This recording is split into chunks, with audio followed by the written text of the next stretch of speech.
I know where every skeleton in that building is buried because I was the one who built the closets. It wasn't the day my business partner's son walked into the office wearing his father's old parking spot placard on his keychain like it was an inheritance. It wasn't when the company name got quietly dropped from the lobby wall and replaced with the new holding group's logo, cold silver letters that meant nothing to anyone who'd actually bled for that place. It wasn't even when my assistant of 11 years got reassigned without anyone telling me. It was the morning I showed up, and my keycard didn't work. I stood in front of that glass door for probably 30 seconds. People walked past me, badged in, didn't make eye contact. I knocked. The security guard, a kid I'd hired 3 years ago when he was fresh out of community college, looked at me through the glass, then looked away. He picked up his phone. He made a call, and then he came over and opened the door manually, the way you open a door for a stranger, and said, "Someone from HR will be right with you." That was the moment I knew. Let me back up. My name doesn't matter as much as what I built. 22 years ago, I co-founded a specialty materials company with my business partner, a man I'll call my partner, because that's what he was, in every sense. We started in a leased warehouse in Columbus, Ohio, with 2 employees, a line of credit we both personally guaranteed, and a process patent we developed together over 18 months of working nights and weekends. Our product was a polymer coating used in industrial filtration systems. Not glamorous, not the kind of thing that gets written up in tech magazines, but essential. Genuinely essential. The kind of product where if you stop making it, water treatment plants in 4 states have a problem. We grew it slowly and correctly. By year 7, we had 40 employees. By year 12, 160. By the time my partner passed away, a heart attack, sudden, on a Tuesday morning in March, he was 58 years old. We had just under 300 people in contracts with clients in 11 countries. He left his shares to his estate. His wife, whom I'll call his widow, became a majority shareholder. That part I understood. That part I had no issue with. She and I had always been cordial, and in the year after his death, she largely stayed out of operations. I ran the company. I made the decisions. I kept things moving because I knew that's what my partner would have wanted. The problem wasn't his widow. The problem was their son. He was 29 when his father died. He had a business degree from a mid-tier school in Arizona, 2 years at a consulting firm where he'd mostly made PowerPoint decks, and the kind of unearned confidence that can only come from growing up watching someone else do the hard work and assuming you could do it too. He started coming into the office in the fall, about 6 months after the funeral. "Just stopping by," he said, "seeing how things worked." His mother thought it would be good for him. I gave him a desk. I assigned him to work alongside our operations director, a sharp woman who had been with us for 14 years. I thought, give him something real, let him learn, maybe he turns into something useful. Instead, he started holding meetings. Not meetings he was invited to, meetings he called, with my direct reports. About strategic realignment. I heard about the first one second-hand from my finance director, who came to my office looking genuinely confused. He said the son had asked everyone to put together a slide deck on their department's value proposition for a review he was apparently conducting. I walked down the hall and knocked on the conference room door. He was sitting at the head of the table, my table, the one I picked out, the one where I'd signed our first $1 million contract, with a printed agenda in front of him and a coffee from the place across the street that he'd had someone else go pick up. I said, "What's this?" He said, "Just getting up to speed." I said, "Up to speed for what role exactly?" He smiled. "We're still figuring that out. I should have pushed harder in that moment. I've thought about it many times since. But I didn't, partly because I didn't want to make things ugly so soon after his father's death, and partly because I genuinely didn't believe his mother would let things go as far as they did. I was wrong about that." Over the next 8 months, things shifted in the way things shift when someone with authority is slowly being replaced, not all at once, but in layers. My partner's son got a title, Executive Vice President of Strategic Development, a title I hadn't approved, hadn't been consulted on, had simply been informed of in an email from our general counsel that I'm fairly certain the son had drafted himself. Then he hired two people, friends from his consulting days, who had no background in material science, no background in industrial operations, and whose combined output in their first 90 days was a rebranding proposal and a suggestion that we start a LinkedIn newsletter. I started getting copied on emails instead of receiving them directly. Subtly, gradually, my name moved from the tall line to the CC line on threads that had been mine for years, and then his mother stepped back entirely. She told me she was transitioning to a board role. She was moving to Scottsdale. She wished me well. She said her son was ready to take a bigger role in the family legacy. That was on a Thursday. On Monday, he moved into my corner office while I was at a client meeting in Detroit. When I came back, my things were in boxes in the middle of the floor of what was now apparently the conference room adjacent to the new EVP suite. I stood there looking at those boxes for a long time. There was a framed photo of my partner and me at our first trade show on top of one of them, face up. We were standing in front of a 10-foot banner with the company logo, both of us squinting into the sun, grinning like idiots. We'd just landed our first Fortune 500 account. I remember that day like I remember the day my kids were born. I picked up the photo. I put it in my bag. I didn't put it back on any wall. I found an office down the hall, a smaller one, and I kept coming in every day because there was work to do and I was not going to let 22 years fall apart because someone who'd never run anything wanted to play CEO. But I also made a phone call. I called the attorney who had drafted my original employment agreement, the one I'd signed when my partner and I formalized our roles 20 years ago, back when it was still just the two of us and the lawyer we'd found through a referral from my dentist. We had lunch, the attorney and I, not in a conference room, in a diner on Fifth Street where I used to go when I needed to think. I ordered coffee and a club sandwich, and I asked him to pull up the original document. He put his reading glasses on. He read for a while. Then he looked at me over the top of his glasses and said, "You know this clause is still active." I said, "I know." He said, "Does he know?" I said, "Not yet. Here is what the clause said." In language my attorney and I had written together in a room above a print shop in 2003, in the event that the original co-founder is terminated without documented cause or is constructively dismissed, meaning their role, title, authority, or compensation is materially altered without consent, a transfer of patent licensing rights would revert to the departing founder. Specifically, the two core process patents that made everything we manufactured possible. Without a license to those patents, the company couldn't produce its primary product line. Without the primary product line, there was no company. I hadn't forgotten about that clause. I'd written it. My partner had written it too, actually. We'd put it in because we were two people betting everything on something that might not work. And we wanted to know that if one of us ever got pushed out by some future investor or board, the other one couldn't just take everything. It was a mutual protection clause. My partner had exercised it, theoretically, in the reverse direction. If he'd been the one pushed out, the patents would have reverted to him. He passed away before that scenario ever came up, so the clause had just sat there, quietly, in a document that most people at the company had never read. Over the next several weeks, I documented everything.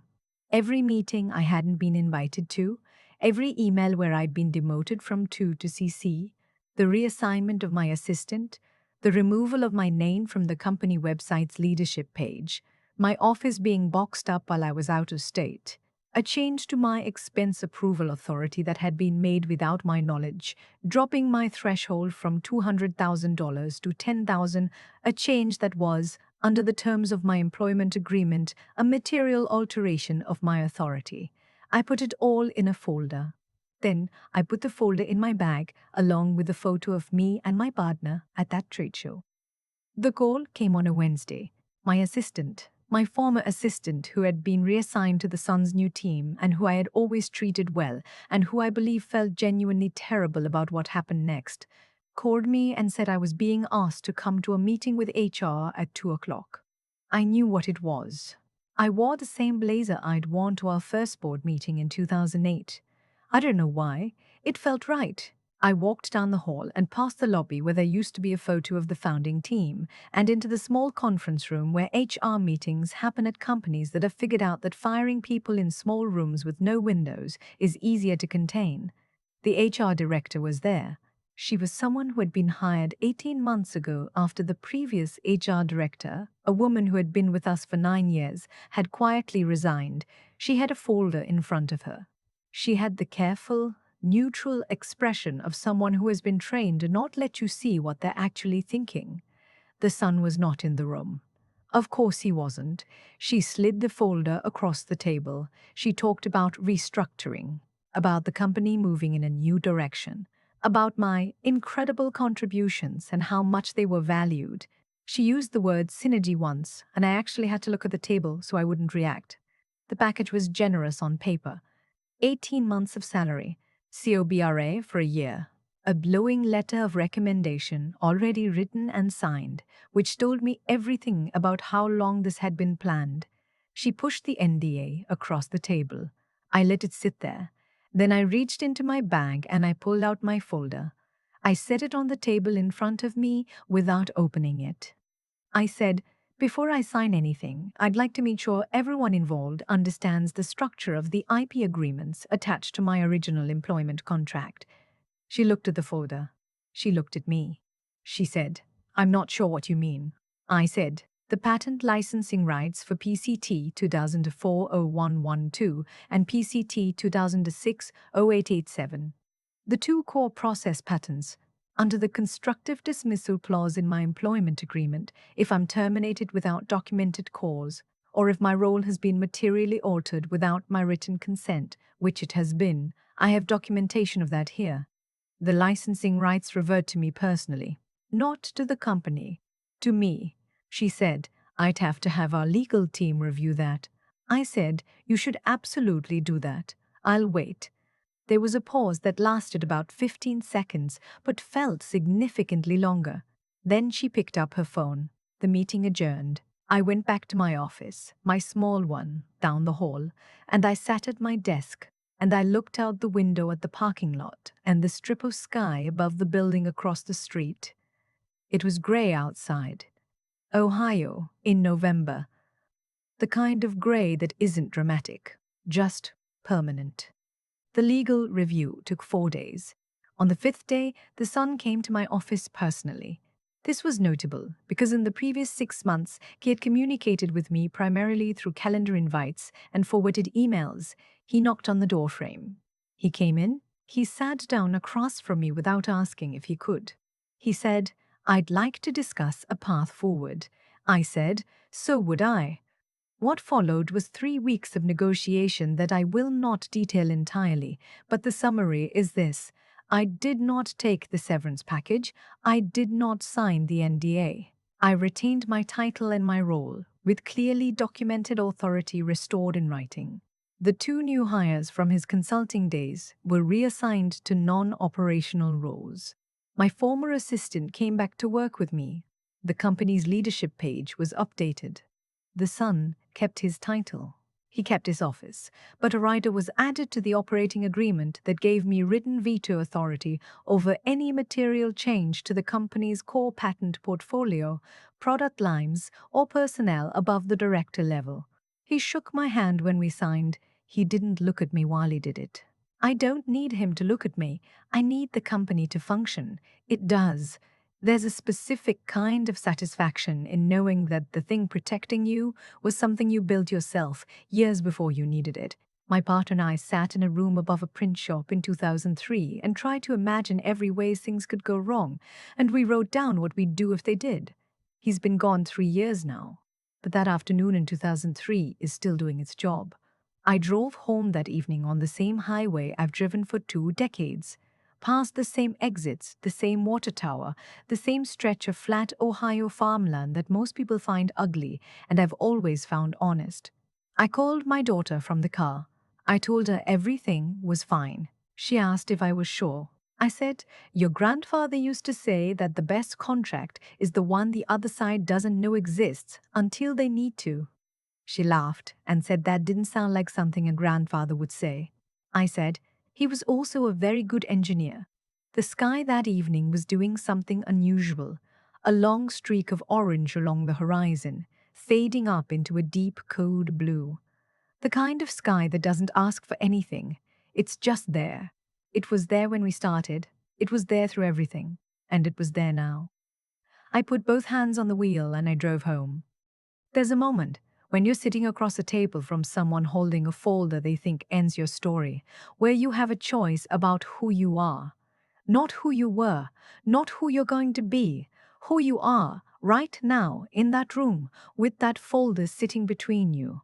I've thought about that moment a lot since. The HR director with her careful face, the severance package with its tidy numbers, the NDA waiting for my signature like it had already decided the outcome. What I didn't feel in that room was panic. What I felt was something quieter. A kind of clarity that I think only comes from having done things the right way for a long time. Not perfectly. I've made mistakes. I've been too patient when I should have pushed back, too trusting when I should have documented. But the foundation was honest. The work was real, and somewhere in a filing cabinet in my attorney's office, there was a piece of paper that knew that, even when the people in that room had forgotten it. I think about what it took to actually get to that moment, not the dramatic part, but the long, unglamorous part before it. 22 years of showing up, of doing the work correctly when no one was watching, of writing contracts carefully, even when the company was so small that a serious legal document felt almost pretentious. My partner used to say that the discipline you build in lean years is the thing that saves you in bad ones. He wasn't talking about patents, he was talking about character. But it applies to both. The son wasn't a villain in some clean story.